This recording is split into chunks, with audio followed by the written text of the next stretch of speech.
Hello everyone, welcome back to my channel. तो हम president के वीटो पावर को डिस्कस कर रहे थे। तो कल की वीडियो में हमने प्रेसिडेंट के वीटो पावर को पार्लियामेंट के कॉन्टेक्स्ट में पढ़ा। आज हम उसी के कंटिन्यूएशन में प्रेसिडेंट की वीटो पावर को स्टेट लेजिस्लेशन के कॉन्टेक्स्ट में पढ़ेंगे। उससे पहले हमें ये जानना होगा, जब कोई भी बिल जो है वो स्टेट लेजिस्लेशन से पास होता है तो वो गवर्नर के पास आता है, और अंडर आर्टिकल 200 के अंतर्गत गवर्नर के पास जो है वो 4 अल्टरनेटिव्स यानी कि 4 चॉइसेस जो है वो होती हैं किसी भी बिल को लेकर। पहला, गिव हिज असेंट, यानी कि गवर्नर के पास ये ऑप्शन होता है कि वो उस बिल पर अपनी सहमति जता दे, जिससे कि वो जो बिल है वो एक्ट और लॉ में तब्दील हो जाएगा। दूसरा, विथहोल्ड हिज असेंट, यानी कि अगर वो उस बिल पर अपने असेंट जो है वो विथहोल्ड कर लेंगे, रोक देंगे, तो वो जो बिल है वो एक्ट और लॉ नहीं बनेगा। And the third one is return for the reconsideration of the state legislature not money bill. अगर वो जो बिल है अगर मनी बिल नहीं है तो गवर्नर जो है वो उस बिल को स्टेट लेजिस्लेचर के पास रिकंसिडरेशन के लिए रिटर्न भेज सकते हैं। And the last one is very important, because जो गवर्नर है वो बिल को रिजर्व कर सकते हैं फॉर द प्रेसिडेंट कंसिडरेशन।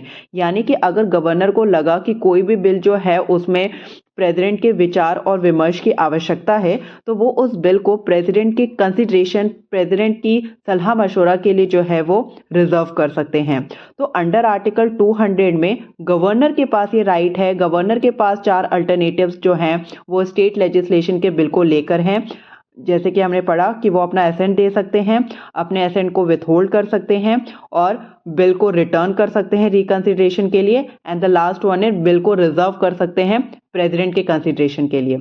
जब प्रेसिडेंट के कंसिडरेशन के लिए गवर्नर जो है वो बिल को रिजर्व करते हैं, तो अंडर आर्टिकल 201, याद रखिएगा, अंडर आर्टिकल 201 में प्रेसिडेंट के पास 3 अल्टरनेटिव्स होते हैं। पहला, गिव हिज असेंट, वो अपनी जो सहमति है उस बिल पर दे सकते हैं। दूसरा, विथहोल्ड हिज असेंट, अपनी सहमति को रोक सकते हैं। And the last one is may direct governor to return for reconsideration of the state legislature. और जो प्रेसिडेंट है वो गवर्नर के थ्रू उस बिल को स्टेट लेजिस्लेचर में वापस भेज सकते हैं रिकंसिडरेशन के लिए। की प्रिंसिपल्स को याद रखिएगा।